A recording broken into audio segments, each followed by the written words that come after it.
우린 더 이상 SLBM을 수입하지 않습니다. 대한민국은 자체 탑재를 완료했습니다.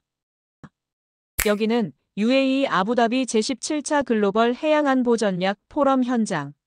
한국이 던진 말 한마디에 전 세계가 발칵 뒤집어졌습니다. 그 순간 일본 외무성은 새벽 긴급 보고서를 올렸고 중국 인민해방군 해군본부는 동중국해 위성 감시를 2배로 증강했습니다.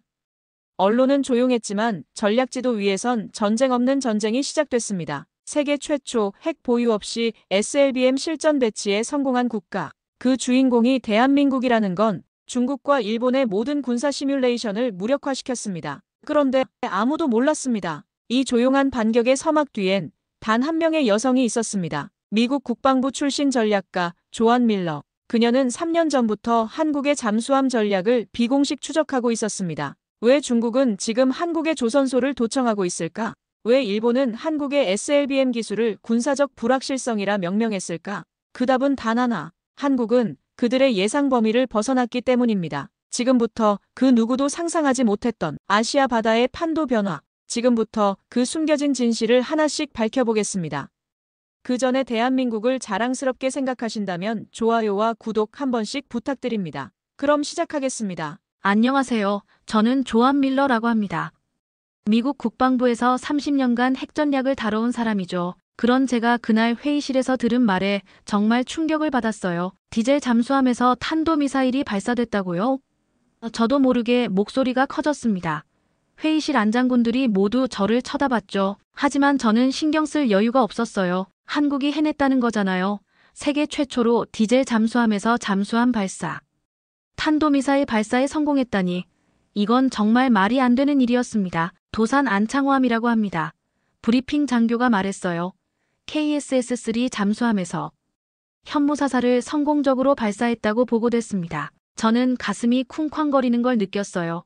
30년간 이 일을 해오면서 이런 기분은 처음이었습니다. 미국도 못한 일을 한국이 해낸 거잖아요. 회의실 안이 조용해졌어요. 모두가 이 상황의 심각성을 깨달았을 겁니다. 저 역시 마찬가지였죠. 세계 해군 전력의 판도가 완전히 바뀔 수 있는 사건이었거든요. 어떻게 이걸 몰랐습니까? 한 장군이 물었어요. 목소리에 당황이 묻어있더군요. 정말 그랬어요. 우리는 어떻게 이런 중요한 일을 놓쳤을까요? 브리핑 장교가 더 자세한 설명을 시작했어요. 한국은 2021년부터 SLBM 시험 발사를 진행해왔습니다. 하지만 이번에는 실제 작전 잠수함에서 발사한 첫 사례입니다. 저는 머리가 복잡해졌어요. 한국이 이런 기술을 완성할 줄 누가 알았겠어요. 디젤 잠수함에서 SLBM을 발사한다는 건 정말 상상도 못한 일이었거든요. 사거리는 얼마나 됩니까? 다른 장군이 물었어요. 현무사사는 약 800km 사거리를 가지고 있습니다. 브리핑 장교가 답했어요. 하지만 더 긴 사거리의 미사일도 개발 중인 것으로 알려져 있습니다. 저는 조부의 이야기가 떠올랐습니다. 한국 전쟁에 참전했던 조부는 항상 말씀하셨죠. 한국 사람들은 포기를 모른다고요. 그때는 그냥 전쟁 이야기로만 들었는데 이제 와서 그 말이 현실이 됐네요. 조부의 일기에는 이런 구절이 있었어요. 한국 병사들은 절대 불가능해 보이는 일도 해내는 사람들이다. 그때는 단순한 전쟁터 일화로만 생각했는데 지금 생각해보니 정말 예언 같은 말이었어요. 브리핑이 끝나고 저는 혼자 남아 있었어요. 자료들을 다시 들여다보면서 생각했습니다. 한국이 정말 대단한 일을 해낸 거구나. 디젤 잠수함에서 SLBM 발사라니. 이건 그냥 기술적 성취가 아니에요. 완전히 새로운 게임의 시작이죠. 바다 밑에서 언제든 미사일을 쏠 수 있다는 뜻이니까요. 더 놀라운 건 한국이 이 모든 걸 조용히 해냈다는 거예요. 미국이나 러시아처럼 요란하게 선전하지도 않고 묵묵히 기술을 완성한 거죠. 이런 게 진짜 실력이 아닐까요? 저는 한국의 조선업 실력을 떠올렸어요. 현대중공업과 대우조선해양은 이미 세계 최고의 조선소들이잖아요. 이런 기술력이 있었기에 가능한 일이었을 거예요. 그날 밤 집에 돌아와서도 계속 생각했어요. 한국이 이런 능력을 갖게 됐다는 게 무슨 의미인지, 우리가 지금까지 생각해온 모든 전략을 다시 짜야 할지도 모르겠다는 생각이 들었습니다. 다음 날부터 저는 자료 조사에 매달렸습니다. 한국이 어떻게 이런 기술을 개발할 수 있었는지 알아보고 싶었거든요. 놀라운 사실들이 하나씩 드러났어요. 한국은 이미 오래전부터 독자적인 잠수함 기술을 개발해오고 있었던 거죠. 1990년대부터 시작된 KSS 사업이 그 출발점이었습니다. 우리가 핵잠수함 기술 이전을 거부했을 때부터 시작됐군요. 동료가 말했습니다. 그 말에 저는 뭔가 찜찜한 기분이 들었어요. 자료를 더 파보니 정말 충격적이었습니다. 미국이 한국의 핵잠수함 개발을 얼마나 막아왔는지 알게 됐거든요. 한미원자력 협정이라는 이름으로 기술 이전을 제한하고 우라늄 농축도 통제했죠. 1970년대부터 시작된 이야기더군요. 박정희 대통령 시절 한국이 핵 개발을 시도했을 때 미국이 얼마나 강력하게 압박했는지 그 이후로도 계속 한국의 원자력 기술을 감시해왔던 거예요. 그런데 한국은 다른 길을 찾았네요. 저는 혼잣말로 중얼거렸어요. 설계도를 보면서 감탄할 수밖에 없었습니다. 상업용 우라늄으로 비군사 목적의 핵추진 잠수함을 개발한다니 이런 발상은 어디서 나온 걸까요? 정말 기발한 아이디어였어요. 군사용 고농축. 우라늄 대신 원자력 발전소에 쓰는 저농축 우라늄을 사용하는 거죠. 한국 조선업의 기술력도 무시할 수 없었습니다. 현대중공업과 대우조선해양의 기술은 이미 세계 최고 수준이었거든요. 전 세계 선박의 3분의 1을 만드는 나라가 바로 한국이잖아요. 특히 LNG선 건조 기술은 정말 독보적이었어요. 영하 163도의 액화천 연가스를 저장하는 기술이 잠수함 건조에도 응용될 수 있다는 걸 한국 엔지니어들이 알아낸 거죠. 더 놀라운 건 한국이 이 모든 걸 조용히 진행해왔다는 거예요. 우리가 압박을 가할 때마다 표면적으로는 따르는 척하면서 뒤에서는 자체 기술 개발을 멈추지 않았던 거죠. 우리가 숨을 막아왔던 게 이런 괴물을 만든 건가? 저는 설계도를 내려놓으며 생각했습니다. 정말 아이러니했어요. KSS-3 잠수함의 설계도를 보니 정말 정교했어요. 독일 214급 기술을 바탕으로 했지만 한국만의 독창적인 개선사항들이 눈에 띄더군요. 선체 크기도 원래보다 훨씬 키웠고요. 특히 SLBM 발사 시스템은 완전히 한국 독자 기술이었습니다. 수직 발사관 6개를 잠수함에 통합하는 기술은 정말 고난도 작업이었을 거예요. 저는 한국 방위산업의 발전 과정을 다시 살펴봤어요. 1970년대 율곡 사업부터 시작해서 KAI, 한화시스템, LI지넥스원 같은 회사들이 차근차근 기술을 쌓아온 거더군요. 현무미사일 개발 과정도 정말 인상적이었어요. 현무1에서 시작해서 현무사까지 점점 사거리와 정확도를 높여가면서 세계 최고 수준의 미사일을 만들어낸 거죠. 그때 저는 깨달았어요. 한국은 우리가 생각하는 것보다 훨씬 앞서 있었다는 걸, 그리고 더 이상 우리의 허락을 구하지 않는다는 걸 말이죠. 며칠 후 더 충격적인 소식이 들려왔어요. 북한이 새로운 SLBM 잠수함을 진수했다는 거였습니다. 김군옥함이라고 합니다. CIA 분석관이 보고했어요. 러시아 기술 지원을 받은 것으로 추정됩니다. 저는 온몸에 소름이 돋았어요. 북한과 러시아가 손을 잡고 SLBM 기술을 완성했다는 뜻이잖아요. 이건 정말 심각한 상황이었습니다. 브리핑 자료를 보니 더욱 심각했습니다. 북한의 잠수함 기술이 예상보다 훨씬 발전해 있었거든요. 러시아의 도움을 받아 양산 체제까지 구축했다고 하네요. 김군옥함은 북한이 자체 개발했다고 주장하는 3,000톤급 잠수함이었어요. 하지만 설계와 추진 시스템에 러시아 기술이 대폭 반영됐다는 게 명백했습니다. 이건 냉전 이후 최악의 수중 균형 붕괴입니다. 고위 관료가 떨리는 손으로 서류에 서명하면서 말했어요. 저도 같은 생각이었습니다. 북한이 SLBM을 실전 배치하면 어떻게 될까요? 언제 어디서 미사일이 날아올지 예측할 수 없게 되는 거죠. 정말 끔찍한 상황이에요. 더 문제는 러시아가 이 과정에 깊이 개입하고 있다는 겁니다. 우크라이나 전쟁 이후 러시아와 북한의 군사 협력이 더욱 강화됐거든요. 푸틴과 김정은이 만날 때마다 새로운 군사기술 협력 협정을 체결하고 있었어요. 특히 잠수함과 미사일 기술 분야에서 말이죠. 북한의 북극성산 미사일이 러시아 기술로 개량됐다는 정보가 있습니다. 분석관이 추가로 보고했어요. 사거리가 3,000km까지 늘어났다는 거였죠. 이건 정말 위험한 일이었어요. 북한이 일본은 물론 괌까지 타격할 수 있는 능력을 갖게 된다는 뜻이었으니까요. 한국의 대응 전력이 없으면 우리도 위험해집니다. 제가 회의에서 말했어요. 모두가 고개를 끄덕였죠. 정말 그랬어요. 한반도 주변 바다가 북한 SLBM의 사거리 안에 들어가면 우리 태평양 함대도 안전하지 않게 되는 거예요. 더 심각한 건 북한이 러시아로부터 핵잠수함 기술까지 이전받을 가능성이었어요. 만약 그렇게 된다면 북한은 전 세계 어느 바다에서든 미사일을 발사할 수 있게 되겠죠. 그때서야 한국의 SLBM 개발이 얼마나 중요한지 깨달았습니다.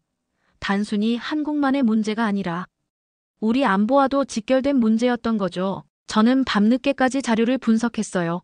북러 측의 SLBM 능력과 한국의 대응 능력을 비교해보니 균형이 맞지 않았습니다. 이대로 가면 정말 위험해지겠다.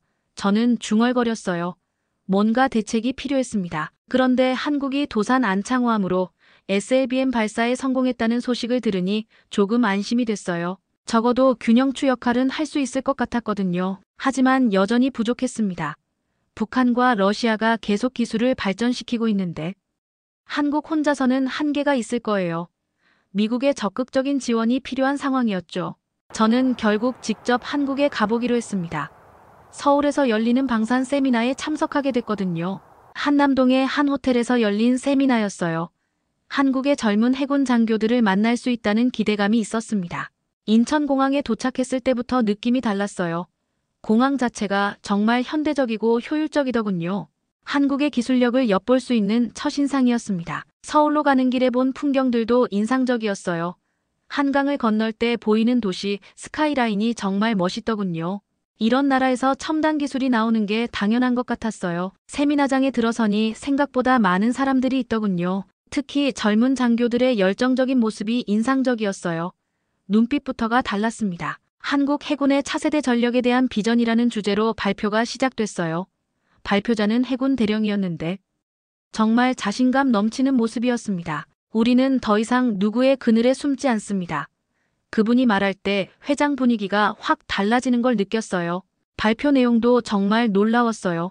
한국이 계획하고 있는 해군 전력 증강 계획을 들으니 정말 야심찬 프로젝트들이 많더군요. 미국의 SLBM 기술과 한국의 차이점에 대해 어떻게 생각하십니까? 한 참석자가 저에게 질문했어요. 저는 조심스럽게 대답했습니다. 한국의 기술 발전 속도는 정말 놀랍습니다. 하지만 아직 미국과는 격차가 있다고 생각해요. 그때 한 젊은 장교가 손을 들었어요. 박시우 중이라고 자기소개를 했습니다. 눈빛이 정말 날카로웠어요. 마치 제 속마음을 꿰뚫어 보는 것 같았습니다. 죄송하지만 동의할 수 없습니다. 박시우가 말했어요. 디젤 잠수함에서 SLBM 발사는 미국도 하지 못한 일 아닙니까? 저는 순간 말이 막혔어요. 그 말이 맞았거든요. 미국은 핵잠수함에서만 SLBM을 발사해봤지.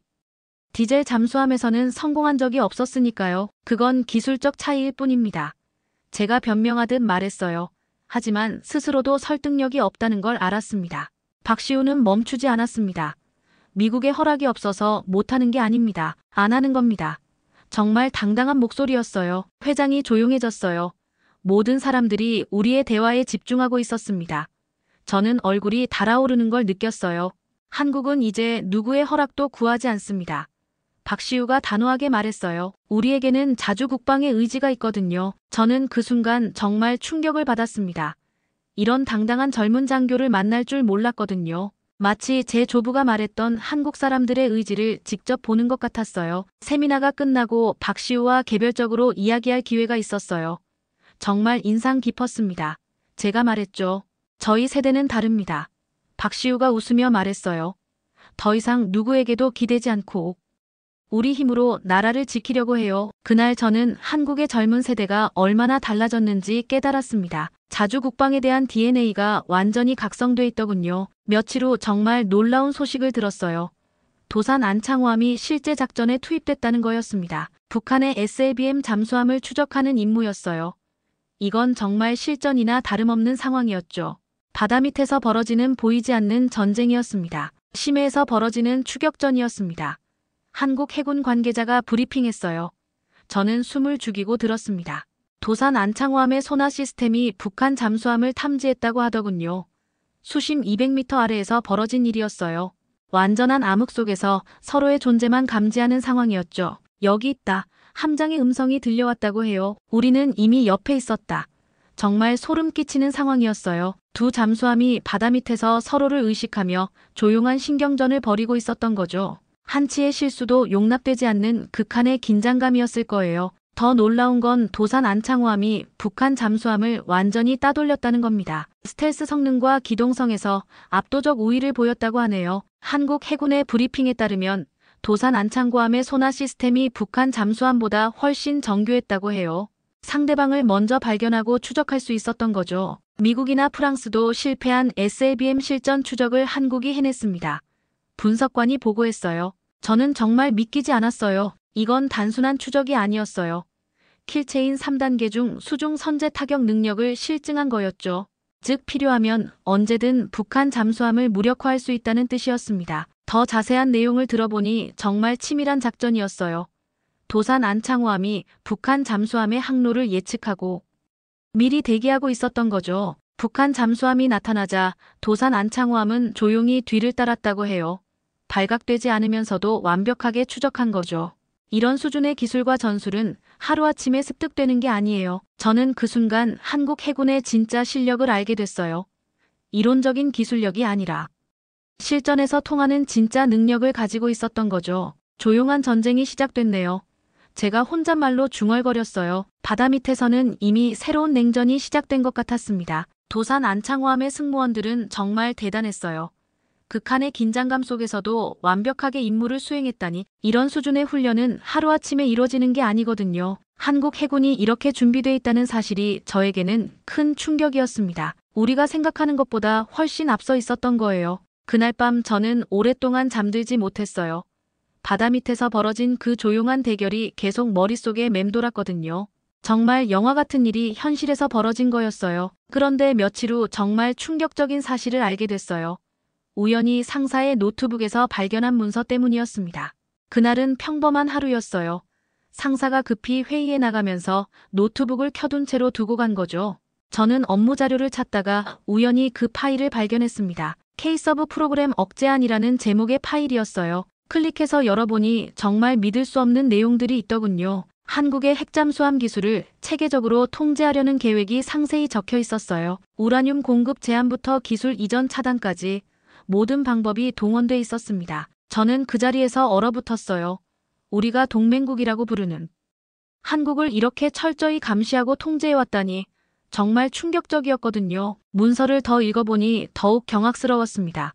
한국이 독자 기술 개발을 시도할 때마다 어떻게 방해할지 구체적인 방안들이 나와 있었어요. 한미원자력 협정 조항을 활용한 기술 이전 제한, 우라늄 농축 수준 모니터링 강화, 조선업체 기술 협력 차단 같은 항목들이 줄줄이 나열돼 있었습니다. 동맹국의 기술 독립은 미국의 패권에 위협이 된다는 구절을 보고 저는 정말 화가 났어요. 이게 우리가 하는 짓이었나 싶었습니다. 특히 한국 조선업체들의 기술력 성장을 견제하려는 계획들을 보니 정말 배신감이 들었어요. 제시도의 계속 편집 겉으로는 협력한다고 하면서 뒤에서는 이런 일을 하고 있었다니 정말 이중적이었어요. 더 충격적인 건 이 문서에 구체적인 한국 기업들의 명단까지 나와 있었다는 거예요. 현대중공업, 대우조선해양, 한화시스템 같은 회사들을 어떻게 견제할지 세부 계획이 다 있었습니다. 한국의 KSS-3 사업 지원을 위한 핵심 부품 공급 차단 방안이라는 항목도 있더군요. 정말 치밀하게 계획돼 있었어요. 저는 그날 밤 잠들지 못했어요. 양심의 가책이 계속 괴롭혔거든요. 한국 사람들이 이 사실을 안다면 어떤 기분일까 생각하니 정말 미안했습니다. 조부의 일기가 다시 떠올랐어요. 한국 사람들은 배신을 절대 잊지 않는다는 구절이 있었거든요. 이제 그 말의 의미를 알 것 같았어요. 더 놀라운 건 한국이 이런 압박 속에서도 포기하지 않고 자체 기술을 개발해냈다는 거였어요. 정말 대단한 의지력이었습니다. 문서에는 한국의 대응 방식에 대한 분석도 있었어요. 한국은 표면적으로는 협조하면서 실제로는 우회 경로를 통해 기술 개발을 지속하고 있다는 내용이었죠. 정말 그랬나 봐요. 한국이 독일로부터 214급 잠수함 기술을 도입할 때도 우리가 견제했지만 결국 성사시켰잖아요. 그때부터 이미 독자 노선을 걷고 있었던 거예요. 저는 결심했어요. 이런 일이 계속돼서는 안 된다고 생각했거든요. 한국과 은밀하게 정보를 공유하기로 마음먹었습니다. 물론 위험한 일이었어요. 발각되면 제 커리어는 끝장이겠죠. 하지만 양심상 그냥 넘어갈 수는 없었습니다. 그날부터 저는 조용히 한국 측 인사들과 접촉하기 시작했어요. 물론 아주 신중하게 말이죠. 잘못하면 큰일 날 수 있으니까요. 먼저 서울의 한국 해군 관련 인사에게 조심스럽게 연락을 취했어요. 개인적인 학술 교류라는 명목으로 만남을 제안했습니다. 며칠 후 저는 정말 대담한 결정을 했어요. 한국 정부에 직접 제안을 하기로 한 겁니다. 서울의 한 조용한 카페에서 한국 고위 관료를 만났어요. 정말 조심스러운 만남이었죠. 혹시 누군가 지켜보고 있을지도 모르는 상황이었거든요. 강남역 근처의 작은 카페였어요. 사람들이 많아서 오히려 대화하기에는 좋은 장소였습니다. 주변 소음 때문에 우리 대화를 엿들을 수도 없었고요. 방산 동맹을 새롭게 정의해야 할 때입니다. 제가 조심스럽게 말을 꺼냈어요. 상대방의 반응을 살피면서 말이죠. 한국 관료는 의외로 차분했어요. 어떤 의미인지 좀 더 구체적으로 말씀해 주시죠. 역시 경험이 많은 분이라는 느낌이 들었습니다. 저는 용기를 내서 속마음을 털어놨습니다.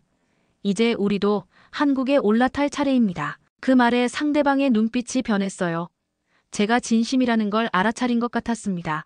잠시 침묵이 흘렀어요. 한국의 SLBM 기술은 이미 세계 최고 수준입니다. 제가 계속 말했어요. 미국도 이제 배울 게 있다는 뜻이죠. 정말 그랬어요. 디젤 잠수함에서 SLBM을 발사하는 기술은 미국도 갖지 못한 거였으니까요.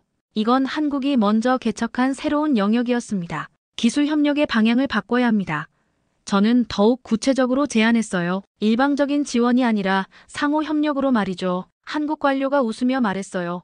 흥미로운 제안이네요. 하지만 미국 정부의 공식 입장은 아니겠죠? 아직은 아닙니다. 제가 솔직하게 인정했어요. 하지만 변화는 개인에서부터 시작되는 법이죠. 그분과의 대화는 정말 인상 깊었어요. 한국이 얼마나 많은 고민을 해왔는지 알 수 있었거든요. 미국과의 관계를 유지하면서도 독자성을 확보하려는 노력이 느껴졌어요. 한국도 미국과의 관계를 소중히 생각합니다. 그분이 말했어요. 하지만 이제는 대등한 파트너가 되고 싶어요. 저는 그 말에 깊이 공감했습니다. 정말 그래야 한다고 생각했거든요. 일방적인 관계로는 진정한 동맹이 될 수 없잖아요. 며칠 후 미국 내부에서도 변화의 움직임이 나타났어요. 한국의 기술력을 인정하고 협력을 확대하자는 목소리가 나오기 시작했습니다. 특히 젊은 분석관들 사이에서 한국과의 협력 방식을 재검토해야 한다는 의견이 많아졌어요. 도산 안창호함의 성공이 큰 충격을 준 것 같았습니다. 수출국에서 방위 파트너국으로 지위를 격상해야 한다는 제안이 나왔을 때 저는 정말 기뻤어요. 드디어 변화의 바람이 불기 시작한 거죠. 하지만 여전히 반대하는 목소리도 많았어요. 한국이 너무 독립적이 되면 통제하기 어려워진다는 우려였죠. 정말 구시대적인 사고방식이었어요. 그리고 드디어 그날이 왔어요. 한국이 핵추진 잠수함 세종대왕함을 공개하는 날이었습니다. 저는 워싱턴의 제 사무실에서 생중계를 지켜봤어요. 가슴이 정말 떨렸습니다. 한국이 마침내 꿈을 이뤄내는 순간이었거든요. 부산 해군기지에서 열린 공개 행사였어요. 한국 대통령을 비롯해 고위 인사들이 모두 참석했더군요. 정말 역사적인 순간이었습니다. 세계 최초 비핵국 SLBM 핵잠수함이라는 자막이 화면에 떴을 때 저는 눈물이 났어요. 한국이 해냈구나. 정말 해냈다는 생각이 들었습니다. 미국의 온갖 방해와 압박에도 불구하고 결국 꿈을 이뤄낸 거예요. 이런 의지력을 가진 민족이 또 있을까 싶었습니다. 세종대왕함의 모습은 정말 장엄했어요. 도산 안창호함보다 훨씬 크고 위풍당당했습니다. 길이 100m가 넘는 거대한 크기였죠. 진정한 전략 잠수함의 모습이었어요. 핵추진 시스템을 탑재해서 무제한 자망이 가능하다니 이제 한국도 진짜 해양 강국이 된 거죠. 상업용 우라늄을 이용한 친환경 핵추진 시스템이라는 설명을 들으니 정말 감탄스러웠어요. 이런 발상은 정말 혁신적이었거든요. 군사용 고농축 우라늄 대신 원자력 발전소용 저농축 우라늄을 사용한다니 NPT 체제 안에서 핵잠수함을 만든 최초의 사례였어요. 한국 대통령이 연설하는 모습을 보니 정말 자랑스러워 보였어요. 이제 한국이 바다를 지킨다고 말할 때는 저도 모르게 박수를 쳤습니다. 세종대왕함에서 SLBM이 발사되는 장면은 정말 압권이었어요. 바다를 가르며 솟구쳐 오르는 미사일을 보니 온몸에 소름이 돋았습니다. 현무사사 미사일이 완벽한 궤도로 날아가는 모습을 보면서 저는 한국 기술의 수준을 다시 한번 실감했어요. 정말 세계 최고 수준이더군요. 저는 그 순간 조부의 영혼이 함께 있는 것 같았어요. 한국 전쟁에서 목숨을 걸고 싸웠던 그분이 이 장면을 본다면 정말 기뻐하셨을 거예요. 생중계가 끝나고 저는 국방부에 단 한 줄의 보고서를 올렸어요. 이젠 한국이 바다를 지킨다 더 이상 길게 설명할 필요도 없었습니다. 그 후 며칠 동안 워싱턴은 정말 시끄러웠어요. 한국의 핵잠수함 보유에 대한 논쟁이 끊이지 않았거든요. 일부에서는 한국이 너무 강해지면 통제하기 어렵다고 걱정했지만 저는 확신했습니다. 이게 옳은 방향이라고 말이죠. 한국이 강해져야 동아시아 전체가 안정된다는 걸 깨달았거든요. 북한과 중국의 위협에 맞서려면 강력한 동맹이 필요한 거였어요. 마지막으로 저는 한국을 다시 방문했어요. 부산 해군기지에서 세종대왕함을 직접 볼 수 있었습니다. 함정 앞에 서서 저는 한국 해군에게 격려했어요. 이들이야말로 진정한 바다의 수호자라는 생각이 들었거든요. 조부도 분명 자랑스러워 하실 거예요. 한국 전쟁 때 함께 싸웠던 그 나라가 이제 세계 최강의 해군력을 갖게 됐으니까요. 정말 감격스러운 순간이었습니다. 지금까지 저는 조한 밀러였습니다. 제 사연을 들어주셔서 감사합니다. 마지막으로 1초밖에 걸리지 않는 구독과 좋아요, 알림 설정은 영상 제작에 큰 힘이 됩니다. 지금까지 여러분들과 감동적인 사연을 나누고 싶은 감동의 쏘다입니다. 오늘도 건강한 하루 보내세요. 감사합니다.